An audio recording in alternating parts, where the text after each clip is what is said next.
peran filsafat ilmu dalam pengembangan ilmu pengetahuan itu sendiri. Jadi apa perannya?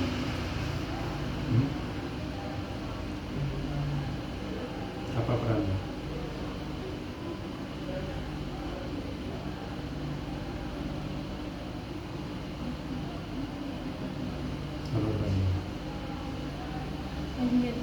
Seperti menyediakan kerangka berpikir kritis terhadap metode dan hasil ilmiah.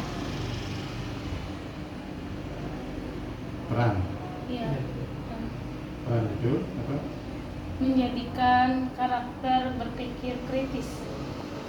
Karakter atau perilaku? Perilaku kritis ya? Metode dan hasil ilmiah. Terhadap metode Hasil. Iya, metode. Jadi perannya artinya apa? Berpikir kritis. Manusia atau para pencari ilmu itu diajak untuk berpikir ya critical thinking gitu ya, berpikir kritis. Itulah berpikir sedalam-dalamnya sampai mentok. Ya, makanya ada metode, cara untuk mendapatkan ilmu kebenaran itu di mana. Makanya digunakanlah namanya metodologi penelitian. Tahu kan metodologi penelitian?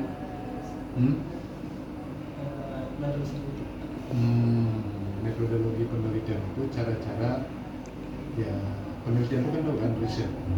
Ya, riset itu apa gunanya? Untuk mendapatkan suatu kebaruan dan mendapatkan suatu ilmu yang baru. Nah, itulah perannya, mengajak ya para ilmuwan ya, disebut ilmuwan itu apa? Mengajak para pencari kebenaran untuk dapat berpikir kritis di situ. Ya, berpikir kritis dan menemukan kebenaran di situ. Ya, nah itu. Kebenaran yang mana? Kebenaran yang bagaimana? Kebenaran itu kan sumbernya dari mana? Sumber kebenaran dari mana?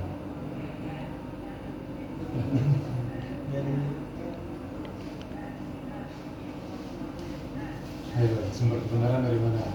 Gak berpikir dulu. Dari diri kita sendiri.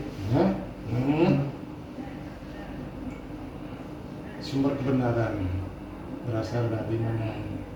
Sumbernya dari mana sumber kebenaran? Coba. Lihat. Sumber kebenaran. Kalau sumber itu menurut kita apa aja Pak? Kalau menurut kita kan ya salah satu untuk menggali ilmu pengetahuan itu kan untuk mendapatkan kebenaran. Kan sumbernya berarti apa?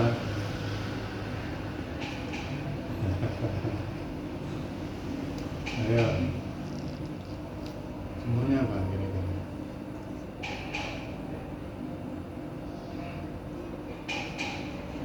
Sumber kebenaran. Kalau apa? Agama sudah nggak perlu diperdebatkan lagi sumber kebenarannya.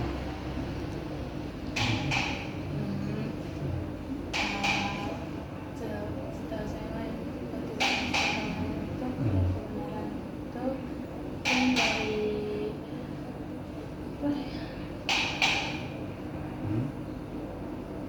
Sumber kebenaran agama sudah jelas ya, tidak perlu lagi dipertentangkan ini, pasti sudah benar. Ya, apalagi sumber kebenaran?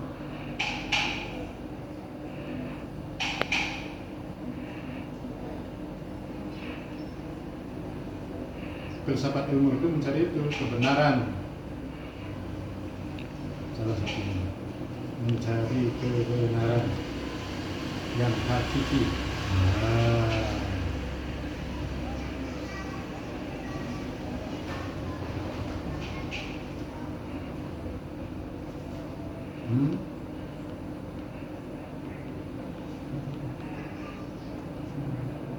Coba sumber kebenaran salah satunya agama yang kedua karakter diri intuisi, sumber kebenaran nggak? Kata hati, intuisi itu kata hati, sumber kebenaran nggak? sebenarnya Terus apa lagi?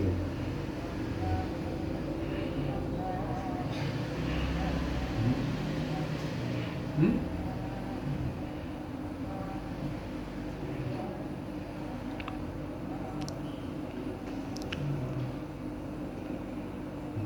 Ini dong katanya mau berpikir kritis.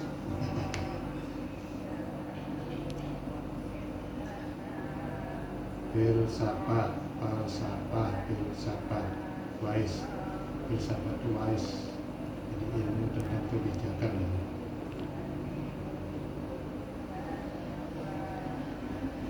Filsafat ilmu.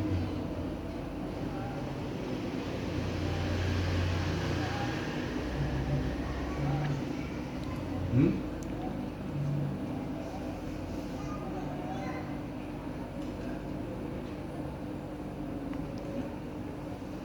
Apa?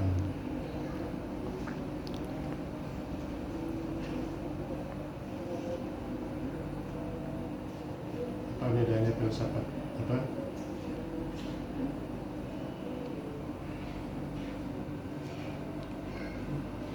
Pati nggak tahu. Iya, nggak apa-apa, lanjut aja. Hah? Ayo dong, kita katanya wawancara komunikasi aja.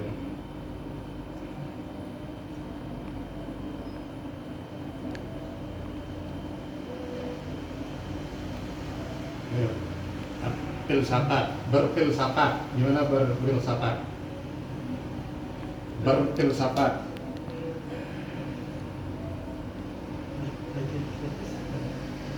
Berpikir filsafat itu artinya ya tadi berpikir kritis tapi sistematis gitu loh, terstruktur dia tapi universal. Ya kadang-kadang orang filsafat itu disebut dengan orang radikal. Ya jadi berfilsafat itu artinya berpikir sistematis. Tahu kan sistematis?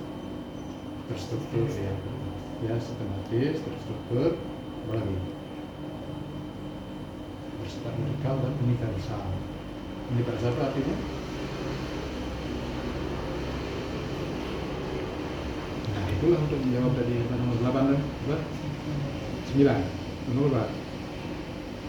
Ini perannya kan? Ya peran itu. Jadi peran apa namanya filsafat apa? Peran ilmu pengetahuan apa? Dan ilmu dalam peran ilmu dalam pengembangan ilmu pengetahuan itu sendiri. Ya itu mengajak kita untuk berpikir kritis supaya kita berpikir sistematis, ya, terstruktur, bermetode, berobjek, dan universal. Ya, jadi dari universal itu akan mendapatkan kebenaran yang universal. Contoh kebenaran universal itu seperti apa?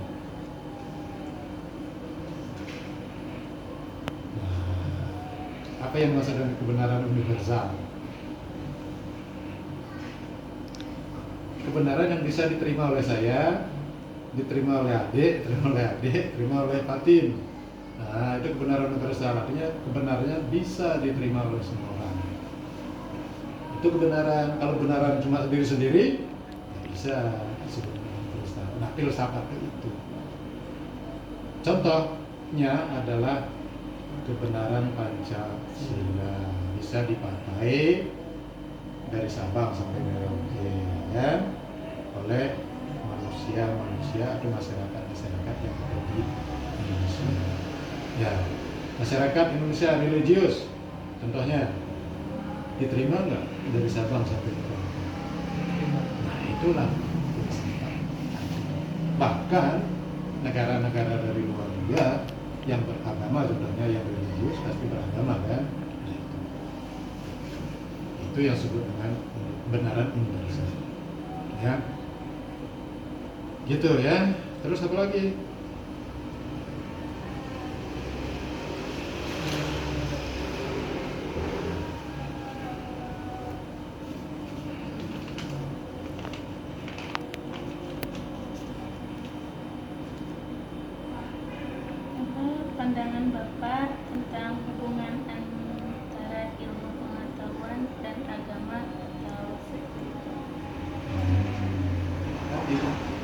agama.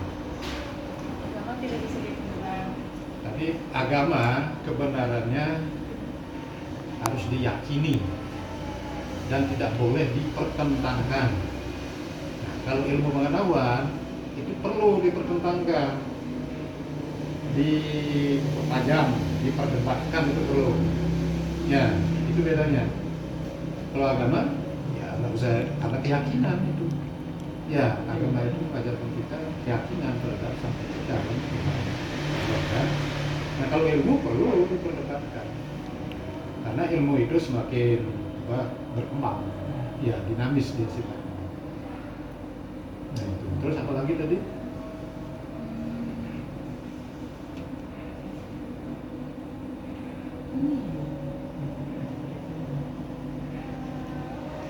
Bagaimana Bapak memandang peran etika dalam penelitian ilmiah? Etika. Apa itu etika? Etika itu adalah cabang ilmu yang mempelajari tentang baik, buruk, benar, dan sebagainya. Ya. Nah, di dalam pengembangan ilmu tanpa didasari dengan etika itu nanti tidak seirama. Ya, tidak seirama. Ya, kadang-kadang contoh perkembangan teknologi sekarang kan, perkembangan teknologi kan semakin cepat. Tanpa dibarengi dengan etika, nah itu akan terjadi kekacauan di masyarakat. Ilmu pengembangan teknologi kan, sekarang teknologi digital. Nah, bagaimana kita baca, bagaimana media sosial kan, gitu kan. Tapi kalau tidak dibarengi dengan etika, ya dalam bermedsos, nah kadang-kadang kan merugikan orang lain, ya, kadang menyinggung orang lain, ya, dengan WA bisa orang tersinggung, apalagi lebih ekstrim lagi bisa bunuh diri loh. Nah itu fungsi apa tadi? Peranan etika di dalam pengembangan ilmu pengetahuan kan, teknologi dan agama ya, itu peran. Ya. Penting ya etika dan etika itu sangat penting ya untuk kita sebagai pedoman berperilaku di kehidupan masyarakat ya sehari-hari. Ya, karena beretika itu kita tahu mana yang buruk, mana yang baik, buruk baik, benar salah. Jangan keliru dong. Ya, nah itu. Ya, nah etika itu kan tataran teori. Ya, tetapi dalam pelaksanaannya itu disebut dengan moral. Ya, tataran prakteknya itu disebut dengan moral. Nah itu orang tidak bermoral. Nah berarti tidak bermoral berarti sudah tidak. Ya, makanya dalam tataran organisasi apa semua profesionalisme itu pasti ada yang namanya kode etik.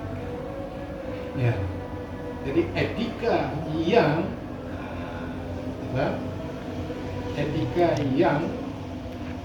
dibuat sebagai aturan yang mengatur kehidupan sehari-hari yang secara tertulis itu namanya kode etik. Ya, kan semua profesional organisasi biasanya ada kode etiknya. Nah itu turunan etika. Ya, supaya dia nanti melanggar kode etik apa? Kan gitu. Nah, itu kode etik. Apakah kena sanksi? Sanksinya bukan sanksi itu kan bisa mungkin mengarah sanksi terakhir gitu ya, sanksi sosial yang dikucilkan dari itu fungsinya ya. Lagi cukup. Nah, begitu ya. Jadi apa sudah? Nah, coba ulangi. Ulangi dong. Jadi berpikir filsafat itu bagaimana? Jadi berpikir filsafat itu adalah berpikir yang sistematis, ya, yang berpikir kritis, berpikir radikal dan universal. Itu berfilsafat. Ya, dan filsafat itu sendiri artinya adalah berpikir sedalam-dalamnya atau ke akar-akarnya sampai tidak dapat ditentukan jawabannya. Nah, itu filsafat. Nah, seorang dapat berpikir filsafat itulah yang disebut orang yang bijaksana. Maka susah hidup yang bijaksana. Ya. Dan filsafat itu sendiri adalah mother of science, jadi ibunya dari semua ilmu. Ibunya dari semua ilmu adalah filsafat. Nah, maka Pancasila disebut filsafat itu dasar dari segala. Nah, segala apa? Dasar dari segala sumber tertib hukum. Sebagai pandangan, sebagai pedoman, sebagai jiwa bangsa. Nah, kalau dia bertentangan dengan Pancasila, kan baik. Nah, begitu. Oke. Terus apa lagi? Udah. Cukup. Iya. Hatim, bertanya.